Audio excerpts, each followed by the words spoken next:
Start planning at sunny.org/letsgo. Good morning, America. Dangerous deep freeze. More than 90 million waking up to bitter cold, wind chills below zero, and black ice. That major winter storm dumping more than 2 feet of snow in some areas. The travel nightmare. Hundreds of passengers stranded on a plane for 12 hours in negative 25-degree temperatures. And now a new storm brewing in the Midwest. We're live tracking the latest. Also this morning, 2 big headlines out of Washington. President Trump's new proposal to end the government shutdown dead on arrival, immediately shot down by Democrats. And the president's lawyer with that major revelation about plans to build a Trump Tower in Moscow. The new twist in that viral confrontation caught on camera. Teens in Make America Great Again hats face to face with a Native American protester. Now the new footage emerging. What happened just before that moment? The teen at the center of it all speaking out this morning. An ABC News exclusive. Senator Kamala Harris, a rising star in the Democratic Party, is here live, ready to answer the big question this morning: is she running for president? And 97-year-old Prince Philip back behind the wheel just days after that serious accident. The new warning he received from police. And Super Showdown. Overnight, 2 incredible down-to-the-wire championship games, both going into overtime. The blown call outraging Saints fans, helping send the Rams to the Super Bowl. Rams win it, and on to Super Bowl 53 they go. And Tom Brady and the New England Patriots now heading back to the big game for their 3rd straight year. The face-off, 17 years in the making. Live in Times Square, this is GMA with Robin Roberts, George Stephanopoulos, and Michael Strahan. Really, this is where we have to start? This is where we have to start. Good morning, America. Hope you're well this Monday morning. Yeah. I'm surprised Robin Roberts is here, not wearing a black armband in protest. How you doing, Robin? My heart. But boy, 2 exciting games, 2 overtime games. First time ever. That's never happened. But you know, as I said last night, heck of a game, heck of a season for my beloved Saints, and congratulations to the Rams and the Pats. They're moving on. Well, don't be mad. I'm going to throw a little salt in the wound right now. Sorry. What? The Patriots and the Rams will now play 17 years to the day of their last Super Bowl face-off back in 2002. The Patriots won their first title in that game, and the Rams still played back in St. Louis then. Yeah, right. Tom Brady could have been the quarterback. We're going to show Tom Brady his Instagram. He's feeling it. He's feeling it. Celebrating. Yeah, but that is later. Also this morning, of course, we are going to honor the life and legacy of Dr. Martin Luther King Jr. That is a live look at the memorial in Washington, and we will have much, much more on that coming up. But first, we're going to begin with that dangerous deep freeze settling into the Northeast right now. Wind chills below zero after that brutal winter blast over the weekend brought more than 2 feet of snow in some areas. Ginger is outside, has all the latest. Good morning, Ginger. Oh, it is so cold. The wind chill 15 below here in Times Square this morning, and we were so fortunate that we had such a mild winter until now. That's why I'm wearing all black. I'm mourning our mild winter. But it is just dangerous at this point. Philadelphia, for example, was almost 40 degrees warmer just yesterday. I was speaking to Kamala Harris in there, and she made a great point. This happened aggressively. This morning, an Arctic blast bringing in the coldest air of the season after a weekend storm that left up to 2 feet of snow in upstate New York. EF2 damage from a tornado in Alabama. In Kansas, watch as this car skids and spins out of control. Good God. Barely missing this Park City police car. Slide on that bag. In Delaware, a man plunging through the ice while rescuing his dogs from the frozen pond. Right when I got to the dogs, the ice fell in for me, so I went in. I tried and tried, but every time I boosted myself up, the ice would cave in. Firefighters on the scene with moments to spare. He was panicking and he was getting ready to give up. Dragging the man to safety, where he was soon reunited with his dogs. And in the suburbs of Chicago, a 12-year-old girl died when her snow fort collapsed on her. Nearly 4,500 flights canceled over this holiday weekend, and the icy grip has only just begun. So now everybody's saying, please tell me when it gets warmer. Well, I can't tell you that in the next 24 to 36 hours. Let's go ahead and look at the maps. Wind chill alerts up all the way from Maine and New Hampshire, down through Virginia and even western North Carolina. You're talking about not just gusts, but gusts up to 50 miles per hour. That's what makes this extra dangerous if you're outdoors. And it goes all the way down to Jacksonville, Florida, where it feels like only freezing. Let's go to Stephanie Ramos now, who is up in Albany, where they had a lot of the heavy snow, and she's on the roads to tell us how that is. Ginger, as you know, it is bitterly cold here in Albany and across the Northeast. That snow moved out and the wind kicked in. People here across the region are digging out and dealing with those sub-zero temperatures, intense wind, and wind chills way below zero. Snowplow trucks, like the one we're in right now, they have been working round the clock to clear these roads. Take a look from our road cam. We are directly behind a salt truck. Chris, how much salt have you guys laid down this week? We laid down 20 ton this weekend. 20 tons of salt laid out over the weekend. These guys really trying to beat that dramatic drop in temperature before all of this snow turns into that dangerous ice. Robin? All right, Stephanie, stay safe out there. Okay, we need the latest now on the government shutdown. Day 31, the longest ever. Hardships growing for government workers who could miss another paycheck this Friday, including the only military service affected. None of those Coast Guard members you see shipping off there are getting paid right now. There are still no talks between the president and Democratic leaders, but the president went public with a new proposal on Saturday. So let's bring in our chief White House correspondent, John Carlin. John, the president framed his proposal as a compromise, but Democrats aren't biting. No, they are not, George. They don't like it on the substance. And they also say they don't even want to negotiate with the president on the border wall until the government is reopened. That said, I am detecting the first inklings of movement towards a possible compromise that would lead to an end to the shutdown. On one hand, the vice president yesterday said that the White House expects the proposal to change in Congress. And yesterday, Democrats were not completely ruling out money for the wall. They just said they didn't want to talk about it until the government is reopened. So we're not there yet.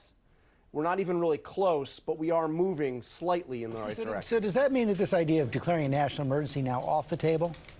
It is nowhere right now. It's always something the president can move to, but there's no discussion of that right now at the White House. The one thing they are talking about is they want to put something before Congress that would ensure that the Coast Guard gets paid. Now, whether or not Democrats would go along with something that singles out just one category of federal workers, I doubt it. But they are going to push for that. State of the Union is supposed to be next Tuesday. It's supposed to be next Tuesday. The president tweeted over the weekend that he is still considering, I guess, effectively showing up. He called the offer, the original invite to speak, a contract. But it's not going to happen up on Capitol Hill. But the president, you can count on it, George, will deliver the State of the Union address in some form, somewhere. Other big story of the week in the Russia investigation. Special counsel Robert Mueller knocked down that potentially explosive story that President Trump directed his attorney, Michael Cohen, to lie to Congress about the Trump Tower meeting. But the president's current lawyer, Rudy Giuliani, did raise new questions on Sunday with his admission that Trump was pursuing that Trump Tower in Moscow all through the campaign, pursuing it with the help of the Russian government. Let's take a look. Well, it's our understanding that they went on throughout 2016. Weren't a lot of them, but there were conversations. Can't be sure of the exact dates, but the president can remember having conversations with him about it. Well, you know, and in the New York Times, Rudy Giuliani told them originally that the conversations about the Trump Tower Moscow project went until November of 2016. George, this is all highly significant because this is during a time when the president is saying things that are positive towards Russia. He's moving to change the Republican platform on Ukraine and also being very critical of NATO, something that, of course, would be very favorable to Vladimir Putin. Inviting them to release the Hillary Clinton emails as well. And you can't get a tower like that built without the help of the Russian government. John Carl, thanks very much. Cecilia? All right, guys, let's turn to new developments in that confrontation that went viral. You probably saw it.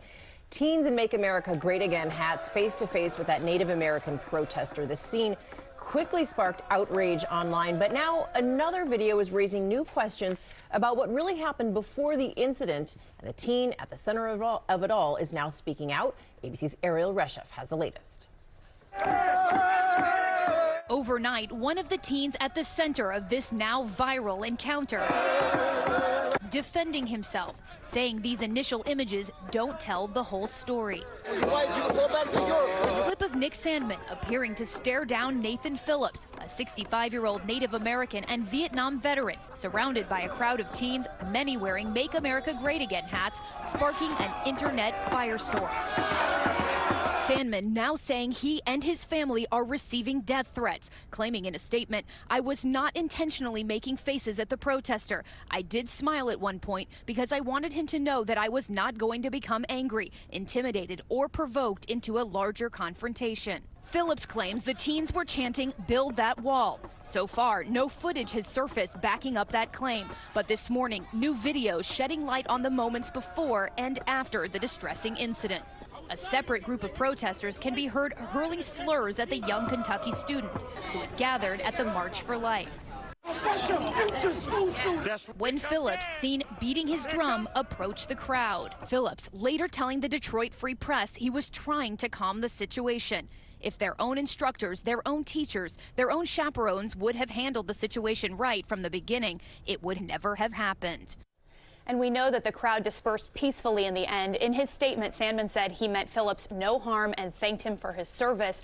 After the first video surfaced, guys, the school quickly condemned the conduct of these boys, promising an investigation, even disciplinary action against them, up to expulsion if necessary. This is such a cautionary tale. I have to say, I saw that first image on Saturday morning, and it seemed absolutely outrageous. Clear. But it shows what you can do with editing footage, just single images. Right. This was a much, much more complicated story, and it appears at least that this young man was trying to do the right thing in some measure. Maybe he didn't do it perfectly, but trying. Yeah, there was definitely a rush to judgment by a lot of people, and I think it's a teachable moment in our country, and about the fact that this country is so polarized. It was a very lengthy video. Yes, Didn't you say hour and 45 minutes I watched. So it's hard just to take a snippet from it.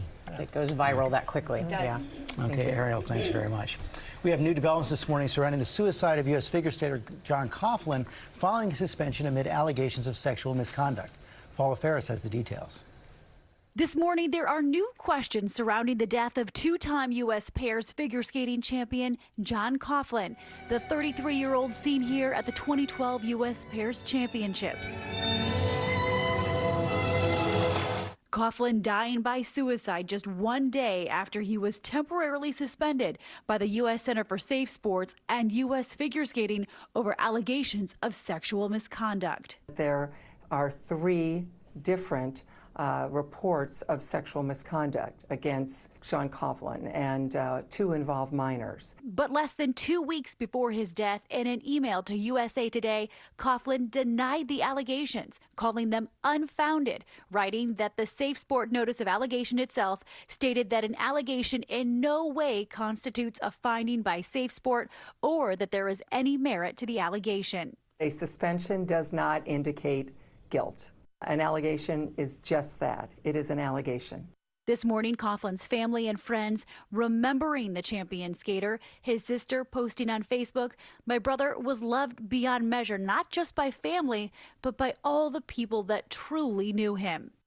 John's former skating coach told ABC News that he was a man of great honor, being shunned for allegations not proven, and the mere rumor of assault and not being able to defend himself, that's what sent him over the edge. He wanted to speak, but he was prevented from doing so. It's so sad. Tragic. Thank you, Paula. Thank you, Paula. We want to turn now to more on that travel nightmare. Passengers stranded on a remote runway in Canada. Listen to this. For more than 16 hours, not just that, in sub-zero temperatures with food and water running low. Our senior transportation correspondent David Curley has the story. So, David, did they finally make it to the destination?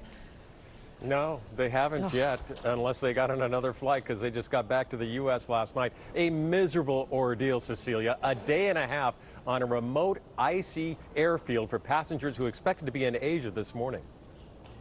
Finally, overnight, these passengers got off a Boeing 777. A jet they were forced to stay on an icy Canadian runway for more than half a day, with temperatures plunging to 25 below outside. It is absolutely freezing outside. Saturday afternoon, a medical emergency forced the United flight to Hong Kong to divert to Goose Bay, Canada. At the end of the day, the guy probably would have died if we didn't divert.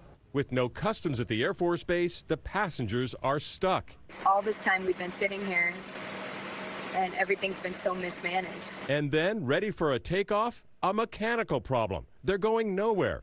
Sunday, United flies a replacement jet to Canada to pick up the passengers and bring them back to where they started, Newark.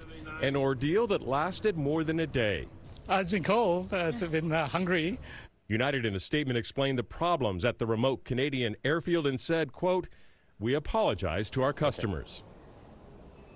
Now, those passengers got back to Newark last night just in time to watch the end of the second playoff game if they wanted to. United's not said, though, Robin, whether they're going to refund or rebook those passengers who wanted to be in Hong Kong. Yeah. Robin? All right, David. And thank you for the email you sent me just a short time ago about my Saints. That was very kind of you, David. Yeah, I'm sorry they didn't make it. I know how close they are to you. I know, and you said they were your third team. I don't know who your first two are, but good to know they made your top three, David.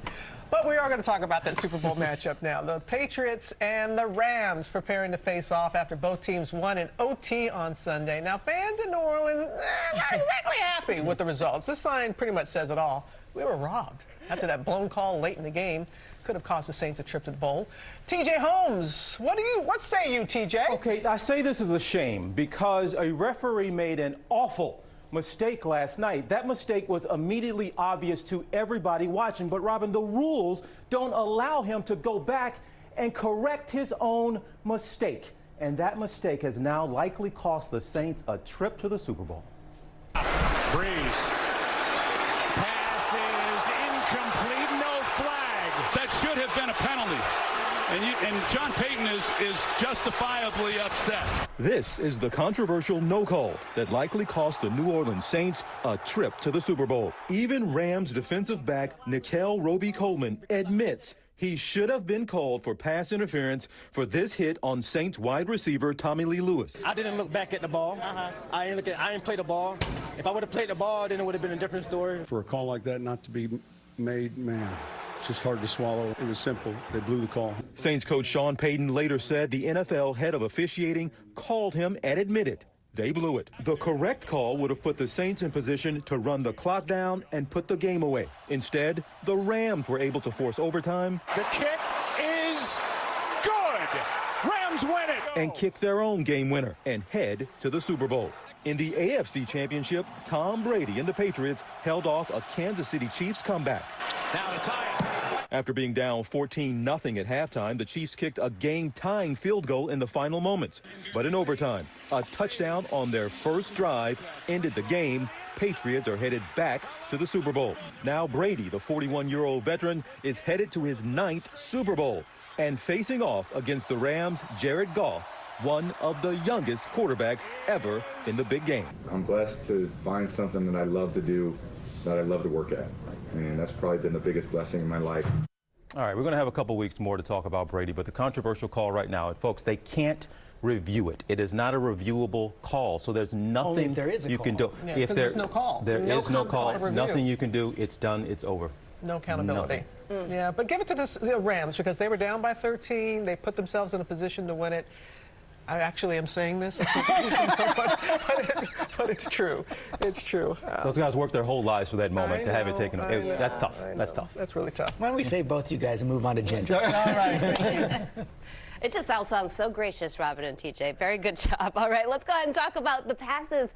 Reno, Nevada, just showing you the snow flying there. Some of the passes in the Sierra were actually just visibility to near zero. But now that storm, once it moves through the Rockies, going to move into the Midwest. So Tuesday and Tuesday night, Milwaukee, just north of Chicago, Des Moines, looking for more snow. Your local weather in 30 seconds. First, though, the Select Cities, sponsored by Capital One. Building a better bank starts with looking at something old and saying, really? So Capital One is building something completely new. Capital One Cafes. Inviting places with people here to help you, not sell you. And savings and checking accounts with no fees or minimums, because that's how it should be. You can open one from right here or anywhere in 5 minutes. Seriously, 5 minutes. This is Banking Reimagined. What's in your wallet? Bundle up, dress in layers if you're going to be heading out. The coldest air of the season is over the area today. High High temperatures will rise into the lower 20s, but from this morning through the afternoon, those wind chill readings are going to be mainly around 0 to the single digits. So despite the sunshine, it's still going to be cold and plenty windy. Less wind tomorrow, and temperatures will be about 10 degrees higher. Wednesday, we're tracking rain. More rain for Thursday. We dry out for Friday. The weekend right now, 34 to 45. Well, stay where you are. We have that ABC News exclusive. Senator Kamala Harris here live. Will she run for president? We're going to ask her that. It's coming up. And 97-year-old Prince Philip back behind the wheel, not wearing a seatbelt just days after that bad crash. This is not a bet.